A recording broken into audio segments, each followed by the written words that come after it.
Good morning to all of you in this morning class of Business Day. Yesterday we were making discussion on chapter number 2. That was the form of business organizations, and we yesterday discussed a type of companies. That was private company, public company and one person company. तो आपकी private company थी, private company का ये हुआ कि where are the company which is by its article of association, यानी definition में ये था कि प्राइवेट कंपनी वो होती है जो अपने आर्टिकल के द्वारा बनती है, और इसकी जो फीचर्स थी तो वो था रिस्ट्रिक्शन और ट्रांसफर ऑफ शेयर्स, अपने शेयर्स किसी को ट्रांसफ़र नहीं कर सकती है। दूसरा था कि मिनिमम आपके 2 और मैक्सिमम आपके 200 मेंबर्स होंगे, और तीसरा ये था कि इन्वाइट किसी को जो है अपने शेयर या डिबेंचर्स खरीदने के लिए उनको इन्वाइट नहीं कर सकती है। ठीक है जी। पब्लिक कंपनी वो थी which is not a private company. ठीक है, और इसमें जो है आपके मिनिमम 7 मेंबर्स हैं और मैक्सिमम की कोई लिमिट नहीं थी। और उसके बाद में जो है ये अपना सिक्योरिटीज़ को ट्रांसफ़र कर सकते हैं, इनकी ट्रांसफरेबल होती है, जबकि पहले वाले में क्या था कि आपके शेयर जो किसी को ट्रांसफरेबल नहीं थे, जबकि इसके अंदर आपके शेयर जो वो ट्रांसफरेबल होते हैं। ठीक है, और तीसरा ये था कि ये आम जनता को जो है अपने शेयर्स, डिबेंचर्स या आपके प्रेफरेंस शेयर्स हैं उनके लिए इनवाइट कर सकती है। ठीक है जी। तो ये आपके पब्लिक कंपनी की बात थी। पब्लिक कंपनी दो प्रकार की थी, एक आपकी थी कंपनी लिमिटेड बाय गारंटी। ठीक है, तो इसमें जो है कुछ मेंबर्स को जो है मेमोरेंडम के अंदर उनको छूट दे सकती है कि उनकी जो है गारंटी कुछ नंबर तक होगी।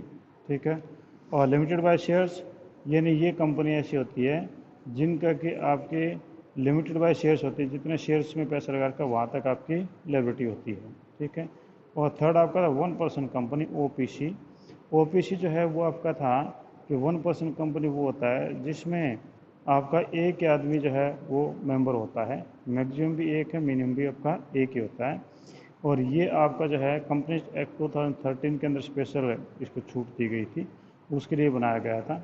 ठीक है, तो इसमें जो है स्पेशल फीचर ये थी कि एक आदमी जो है एक से ज़्यादा ओपीसी नहीं बना सकता, यानी एक कंपनी बना सकता है, और ओपीसी कंपनी को जो है फिर कन्वर्ट किया जा सकता है आपके पब्लिक कंपनी के अंदर। ठीक है, ये आपकी कंडीशंस थी। तो आगे जो है हमें आगे का पार्ट हम एक बार छोड़ देते हैं, क्योंकि जब ऑफलाइन क्लासेस चलेंगी तब हम इसको करेंगे, क्योंकि थोड़ा टेक्निकल चीज़ें हैं, या आमने सामने बात होंगी तो भी आपकी बात बनेगी, वरना तो इसमें तो समझाने में बड़ी दिक्कत आएगी। ठीक है, नेक्स्ट आपके पास जो चैप्टर थर्ड चैप्टर मेरे सामने है, आप बुक निकाल लीजिए। थर्ड चैप्टर में तो थर्ड चैप्टर का बुक में है, तो वो करे कि private, public and global enterprises. ठीक है, यानी आपकी इसमें private, public and global enterprises.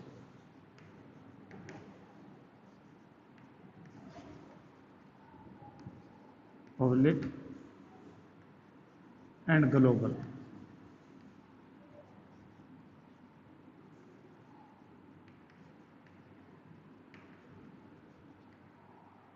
Private, public and global enterprises, ये आपका जो है इसका मतलब क्या है, तो हम इसमें जो है पढ़ेंगे चैप्टर में। वो देखो, पहला पब्लिक सेक्टर और प्राइवेट सेक्टर का मतलब क्या है। Form of public sector enterprises, जो पब्लिक सेक्टर है सरकारी इसको बोलें, उसमें department undertaking, statutory corporation and government company आएंगी। मल्टीनेशनल कंपनी क्या होती है, उनके फीचर्स क्या हैं, जॉइंट वेंचर क्या हैं, और पब्लिक प्राइवेट पार्टनरशिप यानी पीपीपी ये क्या होते हैं। तो यानी हम जो है यहाँ पर आपके जो प्राइवेट बिजनेसेस हैं उनका डिस्कशन करेंगे। तो प्राइवेट बिजनेस में तो आपने देखा कि सोल प्रोप्राइटरशिप थी, आपके पार्टनरशिप थी। ठीक है, तो ये आपके टोटली प्राइवेट बिजनेस थे। पब्लिक है इन्हें जो सरकारी होते हैं, जैसे गवर्नमेंट के डिपार्टमेंट आपके होते हैं, जैसे एक्साइज एंड टैक्सेशन डिपार्टमेंट हो गया, टेलीकॉम डिपार्टमेंट हो गया, रेलवे डिपार्टमेंट हो गया। तो यहाँ पर डिपार्टमेंट की बात है। ठीक है, और आपके कॉरपोरेशंस, कॉरपोरेशन जैसे कि आपका जो है बिजली बोर्ड हो गया, ये बोर्ड या कॉरपोरेशन कहलाते हैं, इनकी हम बातें करेंगे। तो पहला आपके पास में है कि इंट्रोडक्शन। तो इंट्रोडक्शन है कि हम बात करें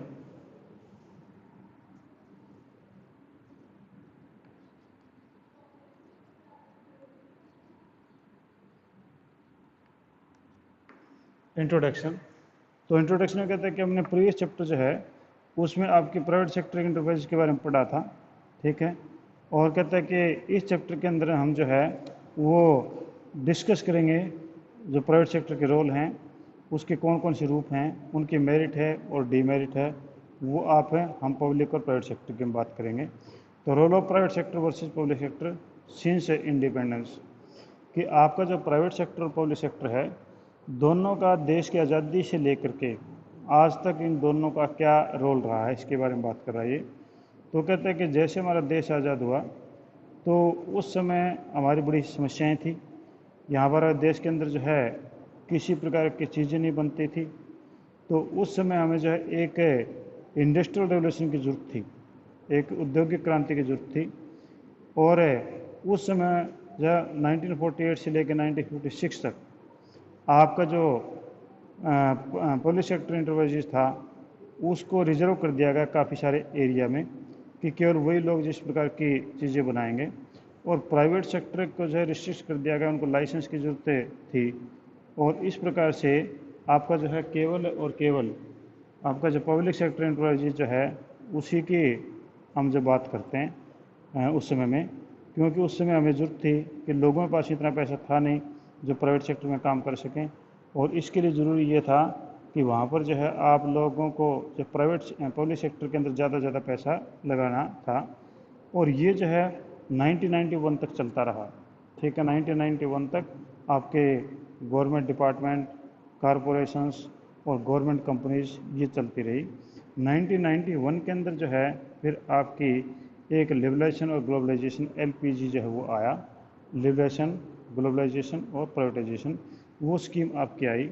उसमें आपके जितने भी रिस्ट्रिक्शंस लगाए गए थे पहले, जो आपने 1948 से लेकर 1956 तक जो पॉलिसीज बनी उसके अंदर जो रिस्ट्रिक्शंस लगाए गए थे उन सारों को हटा दिया गया और अब खुला कर दिया गया कि कोई भी प्राइवेट सेक्टर का आदमी कोई बिजनेस शुरू कर सकता है, ठीक है। और इन चेंजेस के कारण से हमारे देश का इकोनॉमिक डेवलपमेंट है बहुत ज़बरदस्त तरीके से हुआ, जिसको आजकल हम देख रहे हैं। तो ये आपका सारा का सारा जो है वो मॉडर्नाइजेशन, या हम कहें कि आपका जो है पब्लिक टू प्राइवेट के अंदर हुआ। यानी आपका जो है सबसे पहले जब देश आज़ाद हुआ उस समय सारी की सारी चीज़ें जो है, क्योंकि जवाहरलाल नेहरू जो हैं वो सोशलिस्ट थे, एक प्रकार से वो समाजवादी विचारधारा को ध्यान में रखते थे। उनका ये मानना था कि प्राइवेट सेक्टर को जो है कम से कम पार्ट दिया जाए और गवर्नमेंट सेक्टर को ज़्यादा से ज़्यादा आगे लाया जाए, ताकि ज़्यादा से ज़्यादा लोगों को रोज़गार दिया जा सके और ज़्यादा से ज़्यादा लोग जो हैं उनको हम जब काम दे सकें। तो इसके लिए जो है आपका जो 1948 से 1956 तक इस प्रकार की पॉलिसी बनी। पर 1991 के अंदर जब नरसिम्हा राव गवर्नमेंट आई तो उसने जो है वो सारा का सारा प्राइवेट कर दिया। तो उसका जो हम देख रहे हैं आज रिजल्ट क्या है, ठीक है। अब कहता है कि फॉर्म, टाइप और पब्लिक सेक्टर एंटरप्राइजेस, ठीक है। पब्लिक सेक्टर एंटरप्राइजेस के फॉर्म्स कौन सी हैं? Forms of public sector enterprises.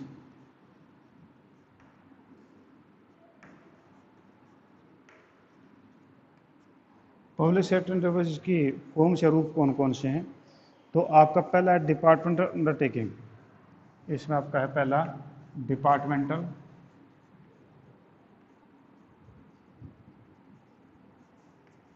Undertaking.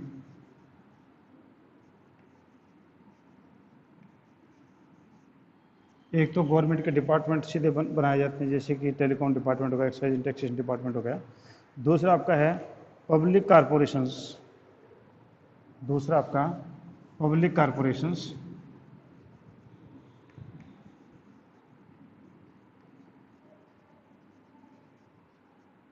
Public corporation या उनको स्टैट्यूटरी कारपोरेशन भी हम बोलते हैं।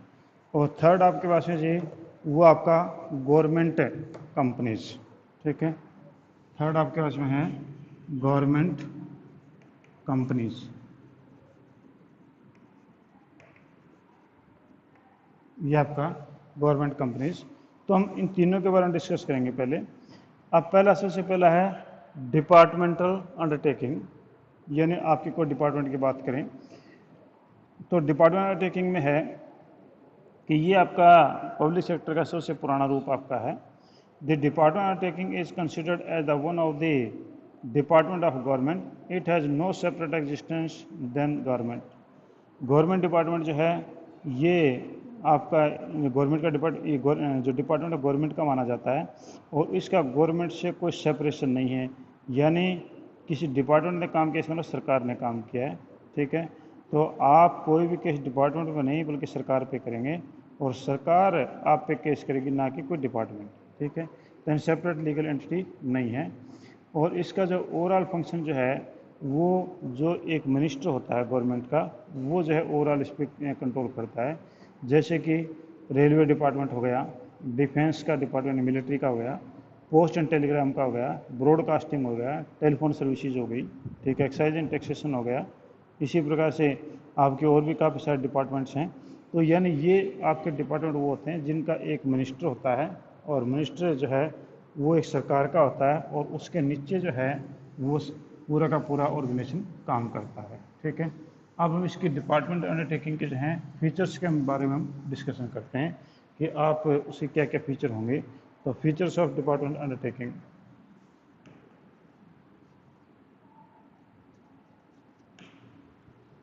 Features of departmental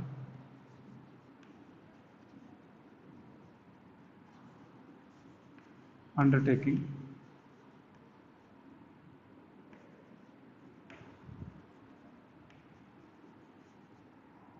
features of department undertaking.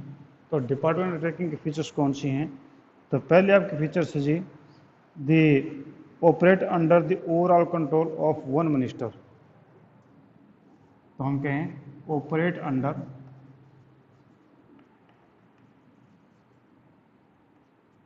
Overall one minister.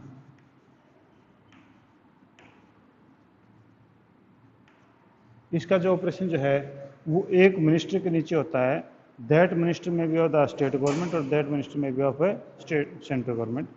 अगर आपका स्टेट डिपार्टमेंट तो स्टेट गवर्नमेंट का मिनिस्टर होगा, अगर आपका सेंट्रल का डिपार्टमेंट तो सेंट्रल गवर्नमेंट का मिनिस्टर होगा। ठीक है, they are a part of government only. These are part of government only. ये जो है केवल सरकार का ही पार्ट होते हैं, दूसरे किसी का पार्ट नहीं होते हैं। यानी आपका जो सरकार है ही सीधा इसे कंट्रोल करती है, इसमें सरकार और डिपार्टमेंट कोई अलग अलग नहीं, सेपरेट एंटिटी नहीं है। They are finance from the annual budget of government. Finance from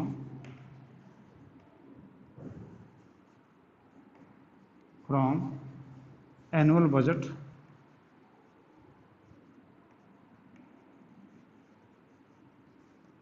annual budget of government.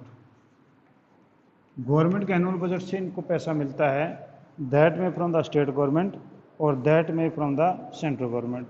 चाहे स्टेट गवर्नमेंट के बजट से चाहे सेंट्रल गवर्नमेंट के बजट से इनको पैसा मिलता है। ठीक है, चौथा, the revenues of department undertaking are deposited in the treasury of government. तो आपका जो रेवेन्यू यहाँ से जनरेट होता है वो जो रेवेन्यू है, revenue is deposited in government treasury. ये गवर्नमेंट ट्रेजरी के अंदर जो रेवेन्यू को जमा किया जाता है, यानी सरकारी खजाने में जो भी आपका एक्साइज एंड टैक्सेशन से डिपार्टमेंट है तो उनकी जो भी तनख्वाहें हैं, उनके जो भी खर्चे हैं वो तो एनुअल बजट से आते हैं, और ये लोग जो इनकम कमाते हैं वो सारे के सारे गवर्नमेंट डिपार्टमेंट में, गवर्नमेंट ट्रेजरी के अंदर जमा होती हैं। ठीक है, नहीं अलग से इनके खाते में नहीं जाएगी। The staff of government staff of department undertaking are civil servant and are recruited under the compensated as per the rule of civil servant। तो इसका स्टाफ है, एम्प्लॉय जो हैं, employees are civil servant. Employee जो हैं वो civil servant हैं, तो इनको जो सिविल सर्वेंट एक्ट के अनुसार इनको पेमेंट की जाती है। ठीक है जी। और नेक्स्ट आपके है they are under the direct control of departmental head, they are under control of departmental head.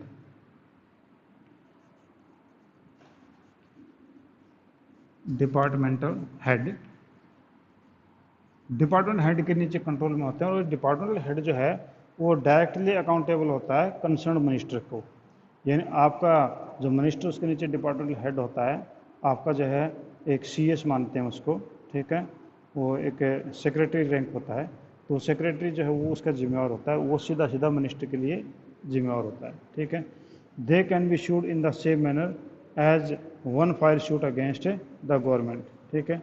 They can be suited होता कोर्ट केस करना, ठीक है। दे कैन बी शूटेड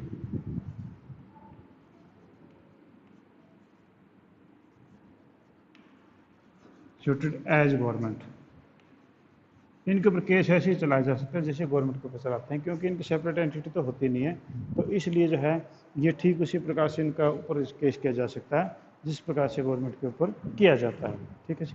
तो यहाँ पर जो हम कर रहे हैं, तो वो देखो कि आपने जो है प्राइवेट पब्लिक के ग्लोबल इंटरप्राइजेज का हमारा चैप्टर चल रहा है, चैप्टर नंबर ये 3 है, ठीक है। चैप्टर नंबर 3 मैंने सेकंड चैप्टर जो बीच में छोड़ दिया थोड़ा सा लास्ट का पार्ट, और ये जो चैप्टर नंबर 3 है, तो इसमें हमने जो अभी डिस्कस कर रहे थे डिपार्टमेंट अंडरटेकिंग, क्योंकि आपके 3 प्रकार के जो हैं वो फॉर्म ऑफ गवर्नमेंट ऑर्गेनाइजेशंस हैं। पहला डिपार्टमेंट अंडरटेकिंग, दूसरा आपका था पब्लिक कॉर्पोरेशन, और तीसरा था गवर्नमेंट कंपनी। तो हम पहले हमने डिटेल जो है वो स्टार्ट की है वो आपके डिपार्टमेंट अंडरटेकिंग की। तो department undertaking are those which are directly in the control of any ministry, ठीक है, हैविंग ए मिनिस्टर। यानी डिपार्टमेंट वो होते हैं जो एक किसी मिनिस्टर के नीचे होते हैं, ठीक है। ये था, उसके अंदर फीचर्स में थी आपके पास में operate under overall one minister, कि पूरा का पूरा जो है ये डिपार्टमेंट एक ओवरऑल एक मिनिस्टर जिसको कंट्रोल करता है। जैसे कि आपका रेलवे मिनिस्टर है, तो रेलवे मिनिस्टर पूरा का पूरा डिपार्टमेंट को कंट्रोल करता है, यानी कोई दूसरा उसके अंदर किसी प्रकार का कोई भी जो है कंट्रोलिंग या इंटरफेयर नहीं करेगा। सेकंड है these are part of government only, तो ये जो है गवर्नमेंट का पार्ट है, इसमें कोई प्राइवेट सेक्टर का या कोई पब्लिक कॉर्पोरेशन का कोई पार्ट इसमें नहीं होता है। थर्ड है finance from annual budget of government, government का एनुअल बजट है उससे फाइनेंसिंग इनको मिलती है, पैसा जो है उनको यहाँ से मिलता है, ठीक है। और revenue deposited in government treasury, और जो रेवेन्यू है वो गवर्नमेंट ट्रेजरी के अंदर जमा होता है, डायरेक्टली जो है सरकार के खजाने में जमा होता है, इनके पर्सनल अकाउंट में नहीं जाता। जैसे बिजली बोर्ड है, बिजली बोर्ड में तो उनके खर्चे भी खुद के होते हैं, यानी और उनका जो इनकम होती है वो बिजली बोर्ड के अकाउंट में जमा होती है, पर यहाँ पर बिजली बोर्ड के अकाउंट में नहीं जमा होगी, डिपार्टमेंट के अकाउंट में जमा नहीं होगी। It will be directly deposited in the account in the government treasure, government treasury खाते में पैसे जमा होंगे, ठीक है जी। और कह रहे कि एम्प्लॉयज आर सिविल सर्वेंट, ये एम्प्लॉयज हैं वो सिविल सर्वेंट माने जाते हैं, यानी आम नागरिकों के ये नौकर माने जाते हैं। तो इनका जो है पेमेंट होती है, वो तनख्वाहें जो होती हैं वो सिविल सर्वेंट एक्ट के अनुसार इनको तनख्वाहें मिलती हैं, ठीक है जी। और छठा करे कि they under control of the departmental head, ये जो डिपार्टमेंट हेड के नीचे कंट्रोल में होते हैं, यानी हर डिपार्टमेंट का एक सेक्रेटरी होता है जो सबसे टॉप का होता है, यानी उस डिपार्टमेंट का सबसे बड़ा हेड होता है, वो IAS अफसर होता है, उसी के नीचे कंट्रोल में आपके होते हैं। तो जो IAS अफसर होता है वो आपका पहले जैसे कि स्टार्टिंग में वो SDM DC, फिर आपका जो है कमिश्नर, और फिर उसके बाद में सेक्रेटरी रैंक पे चला जाता है, इनकी बदली होती रहती है। तो रेलवे का जो सेक्रेटरी है वो हो सकता है कि आज रेलवे सेक्रेटरी हो, कल को किसी और डिपार्टमेंट का सेक्रेटरी हो सकता है। तो जो डिपार्टमेंटल हेड है वो इनका हेड होगा, और ये हेड जो है वो मिनिस्टर के लिए जवाबदेह होता है, अकाउंटेबल होता है पूरे काम के लिए, मिनिस्टर को कोई आदेश दे सकता है, वो काम उसको करना होता है। और last they can be sued as government, उनके ऊपर केस जो ऐसे किया जाता है जैसे गवर्नमेंट के ऊपर करते हैं, क्योंकि ये इनका सेपरेट लीगल एंटिटी नहीं मानी जाती है, ठीक है। तो आज हमने इसकी जो फीचर्स की थी डिपार्टमेंट अंडरटेकिंग की, और कल हम जो इसके मेरिट एडवांटेजेस और आपके डिसएडवांटेज हम इसके करेंगे, कल तो नहीं सॉरी मंडे करेंगे, ठीक है। तो अब इसमें से आपने कोई चीज़ पूछनी हो, any point you want to ask, कोई ऐसा पॉइंट आपको क्लियर ना हो, कोई ऐसा कन्फ्यूज़न हो तो आप मेरे से पूछ सकते हैं। आपके वास्ते जो है टाइम है पूछने के लिए। हाँ जी, कोई नहीं ऐसा। ठीक है जी, तो आज हम इतना ही करते हैं, फिर हम बाकी जो मंडे को करेंगे।